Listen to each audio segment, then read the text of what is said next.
اکثر یہ دیکھا گیا ہے کہ اولیاء مزارات کے حاضری کے وقت اکثر لوگ مزار سے ڈائریکٹ مانگتے ہیں کہ یہ مانگنا درست ہے؟ دراصل اللہ کے سوا کسی سے بھی ہم ڈائریکٹ مانگے نا تو حقیقت یہ ہے کہ وہ انڈائریکٹ ہی ہے. اس کو میں آپ کو ایک موٹی سی مثال دیتا ہوں جو سعادت مند ہے ان کی سمجھ میں آ جائے گا. روزی کون دیتا ہے؟ اللہ. کبھی ڈائریکٹ اللہ تعالیٰ سے کہا کہ یا اللہ میری جھولی میں نوٹیں ڈال دے, میری تنخواہ بڑھا دے؟ کبھی نہیں کہا ہوگا آپ نے. تنخواہ بڑھانے کس کو کہتے ہیں؟ سیٹ صاحب مہنگائی بڑھ گئی ہے, برا نہیں ہوتا. دعا یہی کرتے ہیں یا اللہ میری روزی میں برکت, روزی برکت کے وظیفے بھی کرتے ہیں, لیکن مانگتے جا کے سیٹ سے. تو یہ سیٹ کا دینا اور سیٹ سے ڈائریکٹ مانگنا حقیقت میں یہ سب انڈائریکٹ ہے. کہ حقیقت میں روزی اللہ دے رہا ہے, اب وہ سیٹ کے ذریعے دے رہا ہے. تو جب یہ مطلب یعنی کہ گھوٹالا سیٹ جو ہے اس سے ڈائریکٹ مانگنا آپ کی سمجھ میں آ جاتا ہے. اور یہ ہمارے سچو کے لیے اولیاء کرام ہیں, ان کی خدمت میں عرض کرنا سمجھ میں نہیں آتا. سچو غوث سے اعظم صنم پیر آہے, سچا غوث پاک سمجھ میں نہیں آتا. یا اولیاء کرام تو یوں مطلب ولیوں سے بھی اگر کوئی ڈائریکٹ مانگتا ہے تو اس میں کوئی حرج نہیں ہے کہ یہ حقیقت میں انڈائریکٹ ہی ہے. آپ بتائیے موت کون دیتا ہے؟ آپ بولے گا اللہ. مارتا کون ہے؟ اللہ. ٹھیک ہے نا. تو اب کسی نے فائر کر دیا, مر گیا, اب وہ کورٹ میں کھڑا ہو گیا, جج نے بولا کیوں مارا؟ تو بولا میں نے تھوڑی مارا, اللہ مارتا ہے جلاتا ہے. تو کیا جج آپ کی بات مان لے گا؟ کبھی نہیں مانے گا. بولا جلدی اس کو پھانسی پہ چڑھاؤ تو پاگل ہو گیا. تو یوں اگرچہ اللہ مارتا ہے, اللہ جلاتا ہے, لیکن اسباب کا وہ خالق ہے, تو اس طرح کے اسباب بنتے ہیں. اور اس آیت سے یہ بھی پتا چلا کہ ظاہری اسباب میں مدد مانگنا شرک نہیں ہے.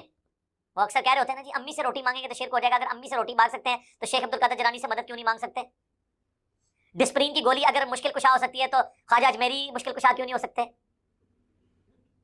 بھئی خواجہ اجمیری صاحب تو قبر میں ہے, ڈسپرین کی گولی تو سامنے موجود ہے, وہ ظاہری سبب ہے.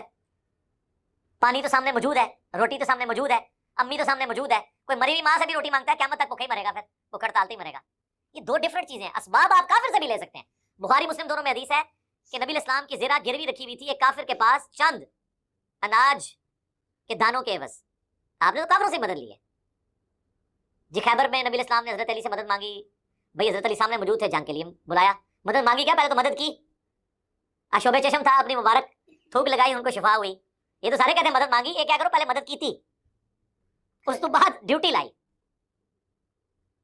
تو حضرت حمزہ کو کیوں نہیں بلایا خیبر میں؟ وہ جی فوت ہو چکے تھے, شہید ہو چکے تھے. نہیں شہید تو زندہ ہے, اس کو مدد کے لیے آپ تو پکارتے ہیں, تو حضور نے کیوں نہیں پکارا؟ اگر بدر کی کمانڈ, احد کی کمانڈ حضرت حمزہ کے والے تھی تو خیبر کی کمانڈ بھی ان کے والے ہونے چاہیے تھی, روحانی طور پہ کمانڈ کر لیتے. اس زمانے میں یہ عقیدے, یہ کہانیاں ہوتی ہی نہیں تھی. کسی کے دماغ میں بھی یہ بات نہیں آتی تھی کہ یہ کام ہو جائے. تو یہ آیت وہ اکثر پیش کر رہے ہوتے ہیں کہ جی مدد, ایک دوسرے کی مدد مانگنے کا تو حکم ہے, مدد مانگنے کا حکم ہے جو اسباب میں ہے. جو اسباب میں چیز داخل نہیں ہے وہ پھر کہتے ہیں جی دیکھیں نبی اسلام سے لوگوں نے ما فوق الاسباب چیزیں بھی مانگی ہیں. مثلا بخاری مسلم میں آتا ہے کہ حضرت ابو ہریرہ نے کہا کہ میری یاداشت کمزور ہے. اب یاداشت تو اسباب میں نہیں آتی, بالکل ٹھیک ہے, لیکن سر وہ جو انہوں نے کہا تھا, نبی اسلام تو سامنے موجود تھے, جن سے دعا کروانی تھی, جن کا معجزہ ظاہر ہونا تھا, تو سامنے تھے نا. تو ٹھیک ہے, رسول اللہ آج بھی موجود ہوں, ہم اپنے ہر مسئلے کے لیے آپ کے پاس جائیں گے. صحیح بخاری میں آتا ہے کہ صحابی کی پنڈلی ٹوٹ گئی تو نبی اسلام نے اس پہ ہاتھ پھیرا, پنڈلی بالکل ٹھیک ہوگی. لیکن آج اگر کسی کی پنڈلی ٹوٹتی ہے تو ہم اسے روزہ شریف پہ تو نہیں لے کے جائیں گے, آرتھوپیڈک سرجن کے پاس لے کے جائیں گے. آپ روزہ شریف پہ لے بھی جائیں تب بھی کچھ نہیں ہوگا, کیونکہ نہ نبی اسلام نے باہر تشریف لانا ہے, نہ ہاتھ پھیرنا ہے, اور نہ آپ کو شفا ہونی ہے. اگر آپ سمجھتے ہیں ایسا ہو سکتا ہے تو کریں سرکار, قربانی کریں. ایک بندہ اگر پنڈلی کی ہڈی توڑوا کے اپنے زوم میں پوری امت کے عقیدے ٹھیک کر سکتا ہے تو کرو. پھر آج کل تو ایسے انجیکشن آئے ہیں کہ وہ آپ کو سن کر کے ہڈی توڑ دیں گے, آپ کو پتہ بھی نہیں چلے گا. یہ کئی جو ہوتے ہیں نا یہ کن ٹوٹے, انہوں نے جب دوسروں پہ پرچے کروانے ہوتے ہیں تو اپنی ہڈیاں خود توڑواتے ہیں, وہ پہلے ٹیکے لگواتے ہیں. وہ پہ جب اس کی انکوائری ہوتی ہے تو اس میں پتہ چلتا ہے کہ ٹیکے کا نشان موجود ہے, کہ ٹیکا لوا کے انہیں ناک کی ہڈی بنوائی ہے, پھر وہ کینسل ہو جاتا ہے وہ پھر پرچہ. ٹیکے لواؤ, ہڈیاں بنواؤ, تو پریکٹیکلی کر کے بتاؤ, ایسے تو نہیں ہوگا. اور صحیح بخاری میں 1010 نمبر حدیث ہے 1010, انا کنا نتوسل الیک بنبینا, اے اللہ پہلے ہم رسول اللہ کے وسیلے سے تیری طرف متوجہ ہوتے تھے, اب ان کے چچا کو لے کے آئے, ان کی دعا کی برکت سے بارش نازل فرما. حضرت عمر نے تو نہیں کہا یا رسول اللہ پہلے ہم رسول اللہ سے دعا کرواتے تھے, اب یا رسول اللہ آپ کی قبر پہ آئے ہیں, آپ اللہ سے دعا کریں. نہیں ہوا. قبر رسول پہ شفاعت مانگنا, اس میں میرا ڈیٹیل لیکچر ہے, وہ ایک جعلی واقعہ عربی والا پیش کرتے ہیں. میں نے کہا صحیح بخاری میں موجود ہے حضرت عمر کا عقیدہ, امت کو انہوں نے دیا.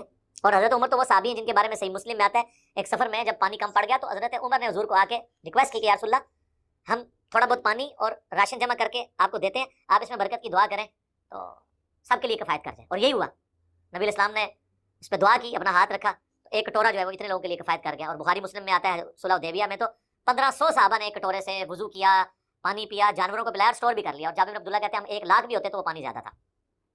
تو یہ برکت حضرت عمر کرواتے تھے. تو وہ حضرت عمر نعوذ باللہ حضور کی وفات کے بعد آپ کی برکت کے قائل نہیں رہے تھے. ان کو پتا تھا اب ہماری کمیونیکیشن نہیں ہو سکتی.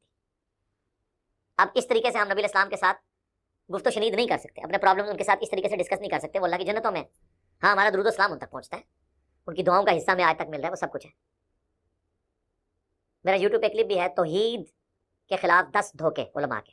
اس میں یہ بھی ایک دھوکہ میں نے ڈسکس کیا تھا کہ یہ دیتے ہیں کبھی شہید زندہ ہے, کبھی کہتے ہیں نبی الاسلام کی قبر میں برزخی حیات ہے. اس کی وجہ سے آپ مانگنا کیسے شروع کر دیں گے؟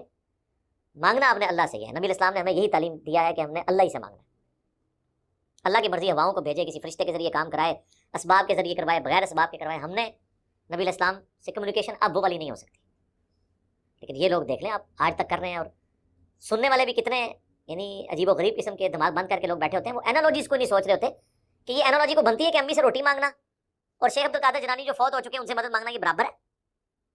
امی سے روٹی مانگتے ہیں تو روٹی آ جاتی ہے, عبدالقادر جیلانی سے کہنا روٹی دے تو آپ کو فوراً کہیں گے اللہ سے کہنا. بھائی اللہ نے تو کہا ہی نہیں ہے, اللہ نے دنیا اسباب کے ساتھ جوڑی ہے. اللہ نے تو کہیں نہیں کہا میرا نام لے کے تو ساکٹ میں 2 انگلیاں دے دو یا کوبرے کے منہ میں ہاتھ دے دو تو بچ جاؤ گے, کہیں نہیں کہا. دعائیں بھی ہیں تو ناگہانی آفت کے لیے. دعا پڑھ کے اگر کوئی کوبرے کو خود کوبرا شریف کے ساتھ شیطانی شریف کرے گا تو اس کے اوپر کوئی گارنٹی نہیں ہے. تو یہ وہ آیت ہے جو میں اکثر کوٹ کرتا ہوں کہ نیکی اور پرہیزگاری کے کاموں میں مدد کرنی ہے, اس کا حکم ہے. لیکن جو دعا ہے وہ اللہ کے ساتھ خاص ہے. ایاک نعبد و ایاک نستعین. اور اس کا کلائمیکس سورۃ النمل کی وہ آیت ہے امن یجیب المضطر اذا دعا. بھلا بتاؤ تو کون ہے جو مصیبت اور پریشانی میں گرے ہوئے شخص کی دعا کو قبول کرتا ہے. ویکشف السوء, اور اس سے اس کی تکلیف کو دور کرتا ہے. ویجعلکم خلفاء الارض, اور تمہیں خلیفہ کرتا ہے اگلوں کا زمین پر. الہ مع اللہ, کیا اللہ کے ساتھ کوئی اور الہ بھی ہے جس کی یہ کوالٹیز ہوں؟ بارش بھی فرشتے برساتے ہیں اللہ کے حکم سے, لیکن بارش ہم مانگیں گے کس سے؟ اللہ سے. فرشتوں سے مانگیں گے مشرک ہو جائیں گے. کہتے ڈیوٹیاں لگی ہیں سر, ہونی ہیں ڈیوٹیاں, مان لیا اگے ٹرو. ڈیوٹی لگنے سے کیا ہوگا؟ آپ کی ڈیوٹی نہیں, وہ اللہ نے لگانی ہے.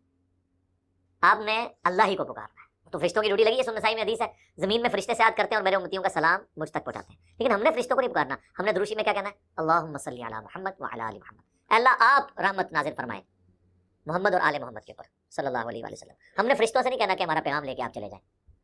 تو سیدنا عمر فاروق رضی اللہ تعالیٰ عنہ کا جو میں نے ذکر کیا واقعے کا, کہ انہوں نے بھی اللہ سے ریکویسٹ کی کہ اے اللہ پہلے ہم رسول اللہ کو لاتے تھے, اب ہم ان کے چچا کو لے کے ہیں صلی اللہ علیہ وآلہ وسلم.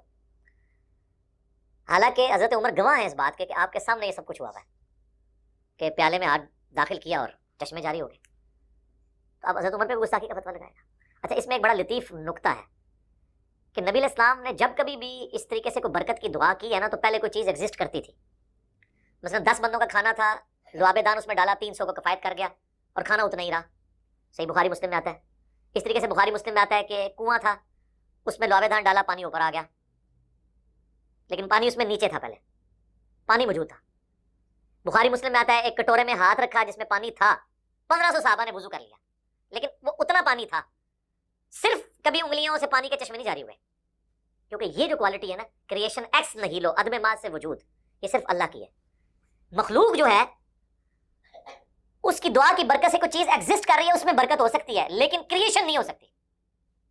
یعنی پانی آدھا تھا پیالہ, اس میں ہاتھ ڈالا, دعا کی, وہ آدھا پیالہ 1500 بندوں نے استعمال کر لیا. لیکن یہ نہیں ہوگا کہ خالی پیالہ اور ہاتھ رکھیں تو پانی جاری ہو جائے, ایسے نہیں ہوگا. اس کے لیے پھر پیالے میں نہیں ہاتھ رکھنا ہوگا, پھر زمین میں یا چٹان میں مارنا ہوگا کہ جہاں سے وہ چشمہ پھوٹے, کیونکہ وہ بھی کریشن ایکس نہیں لو نہیں ہے, آلریڈی پانی موجود ہے, اوپر آ جائے گا, جس طرح حضرت موسیٰ علیہ السلام نے کیا. تو عدم محض سے وجود یہ صرف خدا کی کوالٹی ہے. پیغمبر جب اس قسم کے معجزات کرتے ہیں تو عدم محض سے وجود نہیں ہوتا, وہ آلریڈی کوئی چیز ہوتی ہے جو کنورٹ ہوتی ہے. حضرت